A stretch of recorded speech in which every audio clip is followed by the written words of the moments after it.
That was a verbal warning whenever I explained this situation before, and I contested it with the same DR hearing officer. After I presented them cell house rules, he amended it, and I took that class one down to that published orders of a This 1002. hearing starts with inmate Bradley Gillespie challenging a prison disciplinary ruling that punished him for a curtain inside his cell. Sounds simple, right? But the legal battle quickly turns into a debate over vague prison regulations and fairness. Stay with us for the twists ahead, and subscribe for more dramatic courtroom breakdowns. Thomas Gillespie versus Jeff Zamuda and others. Case number 2025 CV30. Elizabeth Fowler appears on behalf of the Department of Corrections. Mark Sievert is court-appointed counsel for the inmate Bradley Thomas Gillespie, who appears separately from his lawyer by Zoom. This matter comes before the court at this time for hearing regarding the petition in this case and the writ that was previously issued by this court requiring the state to respond. The court is aware of the verified answer and motion to dismiss that was filed in the case. Mr. Sievert, do you wish to make an opening statement? Well, yes, Your Honor. A couple of things. One, we would object to the consideration of the state's response or the prison's response. The initial indication was that that would have been due 21 days after March 25th, and it apparently wasn't filed until October 30th. Secondly, Your Honor, we would ask the court to allow some discovery with respect to the case before ultimately having a hearing on it, particularly any photographs or measurements and so forth with respect to the cell in question and the alleged violation regarding the curtains in question. My client was also requesting discovery with respect to the other curtain DRs that were issued on September 25th to 24.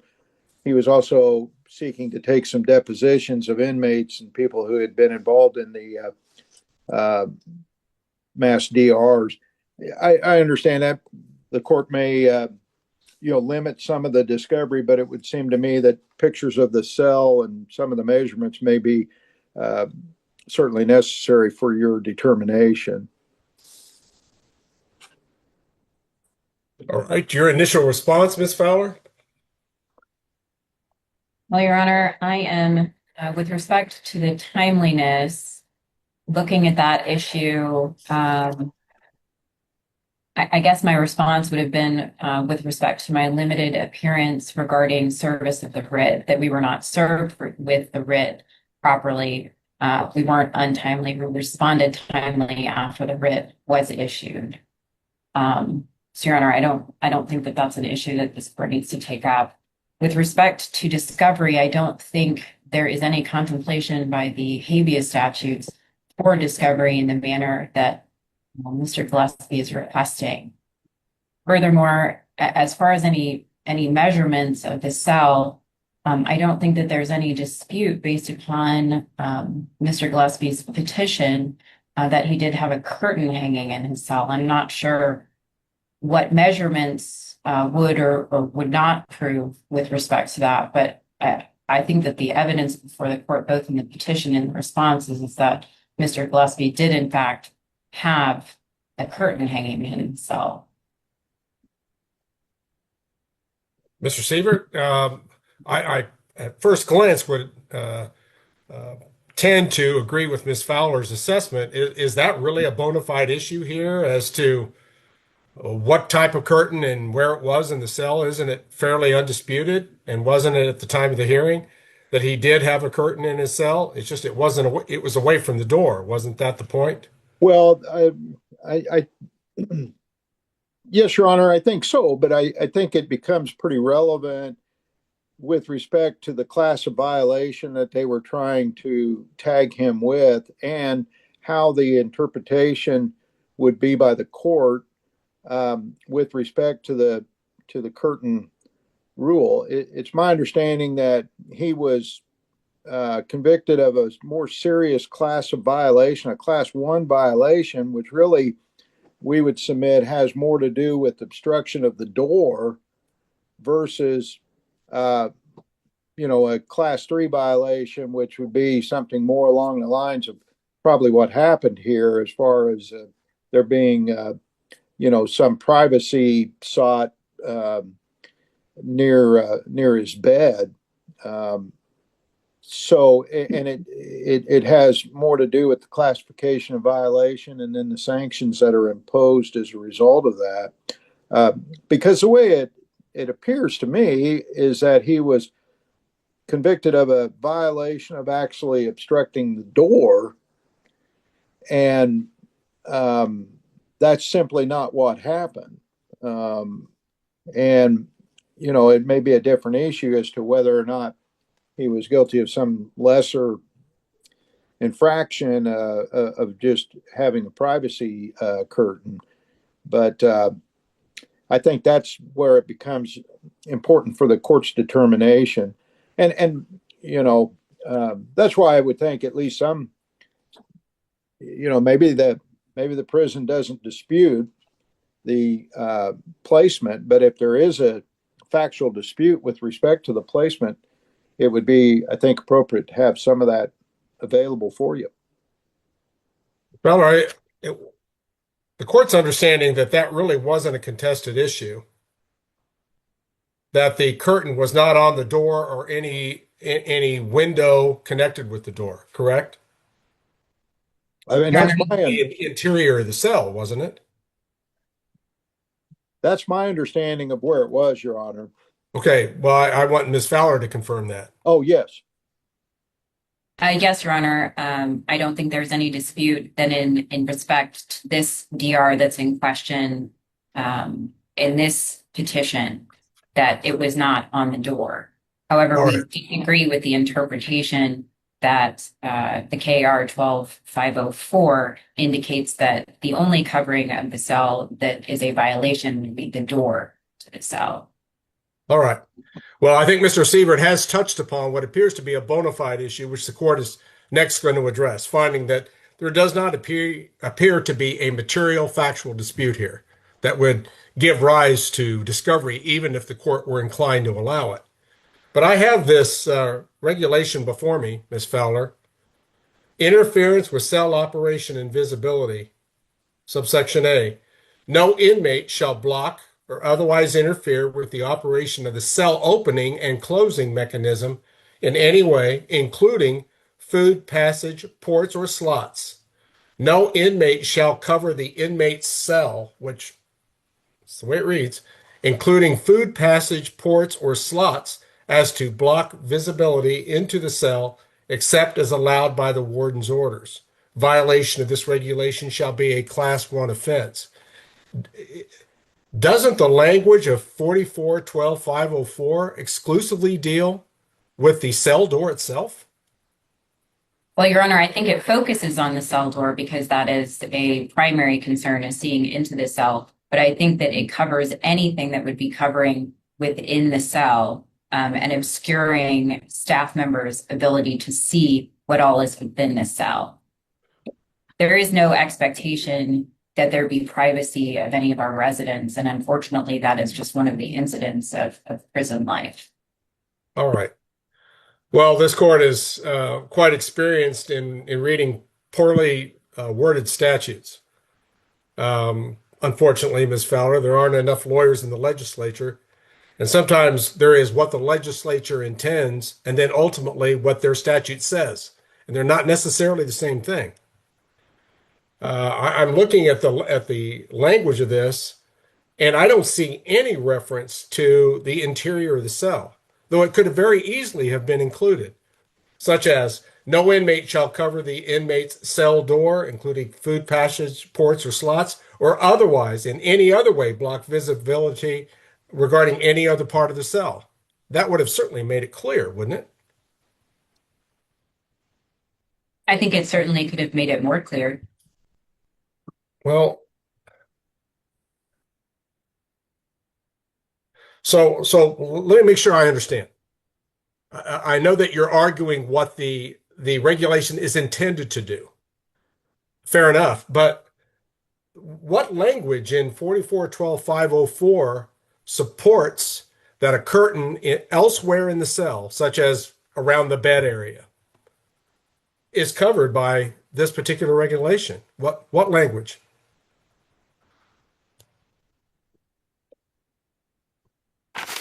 Now, this is where things get interesting. The judge is zeroing in on the exact wording of the prison regulation, and it's not looking good for the prosecution. If the rule only mentions blocking the cell door, can it legally punish a curtain near the bed? What do you think? Just the language, Your Honor, that sentence, no inmate shall cover the inmate's cell, which What is that includes, supposed to mean? Cover the inmate's cell. You mean the entire cell? And how Your would an Honor, inmate cover the entire cell? I mean, who wrote this? well, I can't take credit, Your Honor. Okay. Or the blame in this instance, Ms. Fowler. Thank you. I appreciate that clarification. But again, that very same statute, or the very same sentence in the regulation says, no inmate shall cover the inmate cell, comma, including food passage ports or slots, which again refers right back to the door. And Your Honor, I would just argue that it doesn't exclude any other portion of the cell specifically. Okay. Well, I need to get some things in order here. Obviously, the court will allow the answer filed by DOC in this case, including any attachments or exhibits that might have been connected with that particular answer. So the procedural issue raised by Mr. Sievert, the court overrules. The court will allow it and consider it.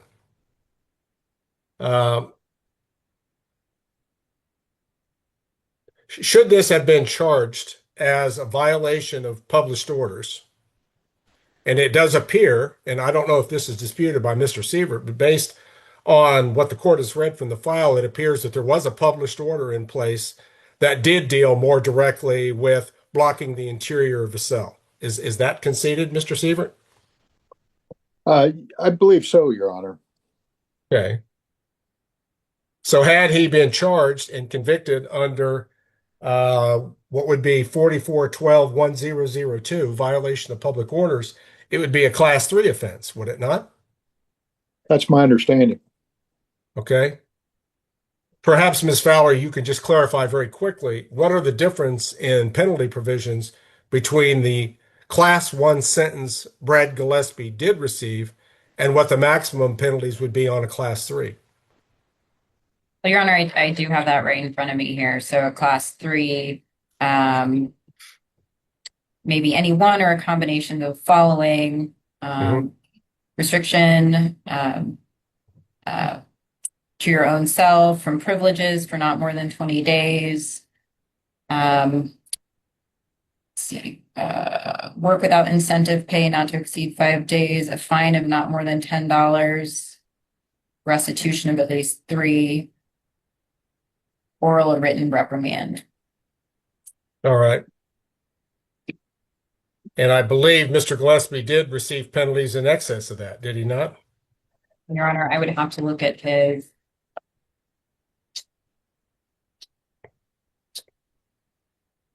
I think he received a $15 fine. Did he not? $15 fine. That's Yeah. correct. And 30 days restriction. Have those restrictions already been imposed and served? Yes, sir. And fine has already been taken and everything too. And if I may add real quick, You may. I included in my exhibits, I included exhibit B, which was a similar occurrence. And that was a verbal warning whenever I explained this situation before, and I contested it with the same DR hearing officer. After I presented them cell house rules, he amended it, and I took that class 1 down to that published orders of a 1002, and that's when he gave me the verbal warning. So then this time came back around again under the same situations, which I wasn't disputing, but it's just the infraction that I got the enhanced conviction under the same scenario with the same people involved. So thank you for letting me add that. All right.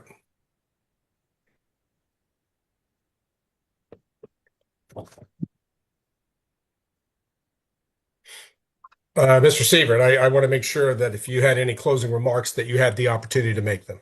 Well, and I appreciate that, Your Honor. I think you understand from your questions and your comments very much so what the issue in the case is. And I guess the really, if we look at this from a strict charge conviction standpoint, I would submit that there's insufficient evidence to support the Class 1 violation. I guess then it boils down to whether or not the court would, at this point, would be able to consider any sort of a lesser included, or if there is even such a thing as a lesser included with respect to these regulations. But, he certainly was charged under the wrong regulation, and the facts do not support what the conviction was. So I would be asking the court to set aside the conviction of the Class 1 violation, and that there be a order of restitution to my client. All right, very well. Ms. Fowler? So, Your Honor, I haven't had this particular issue come up before. I would like the opportunity, if possible, to look at our policy regarding, I know that the court has the rules there, but our policy on cell appearance, just to make sure I'm not missing anything. I know that the section related to violation of policies or rules indicates that it's a Class 3 unless it says otherwise in the policy. So I just want to make sure that I'm not missing anything with respect to that. Otherwise, I wouldn't disagree with giving him the $5 so that $10 he's paid consistent with the Class 3. Well, I think there's also the state of his prison record at stake here as well. I don't know what implications it might have for an inmate, but I trust it would have some implication. The court does find in this case that the court cannot find that Mr. Gillespie was in violation of what was stated to be his crime of conviction here, KAR 44-12-504. Rather, the court finds that there was no infirmity in the conviction proceedings, and that he was properly convicted in this case, but of a lesser included Class 3 offense of violation of public orders, and that his prison record is ordered to be amended to show that he was convicted of the Class 3 offense rather than the Class 1 offense, and that he be refunded any excess fine, which in this case appears to be $5.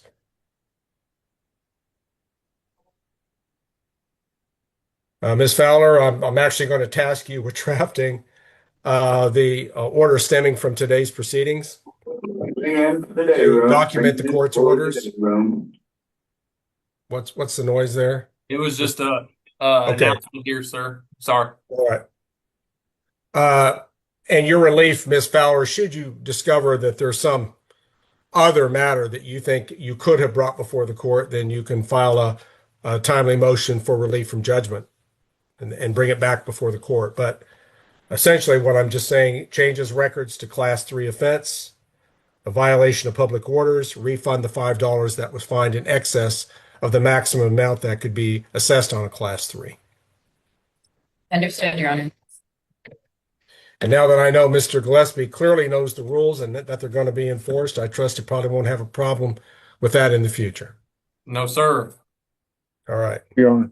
Thank you, Your Honor. All right. Anything further from counsel in the case? No, Your Honor. Thank you. Thank you. Okay. I need to clarify something. Mandy, we're going to be on a different Zoom invitation for the next hearing. Is that correct? That is correct, Judge. Okay. All right. Then I'll see you in a few minutes, counsel. Okay. Thank you, Your Honor. Very well. Thank you, Your Gillespie Honor. matters in recess. Big moment here. The judge concludes Gillespie was punished under the wrong rule. Instead of a serious Class 1 violation, the court downgrades it to a lesser Class 3 offense and orders a refund of the extra fine. A small victory, but a meaningful correction. Like, comment, and subscribe for more courtroom drama.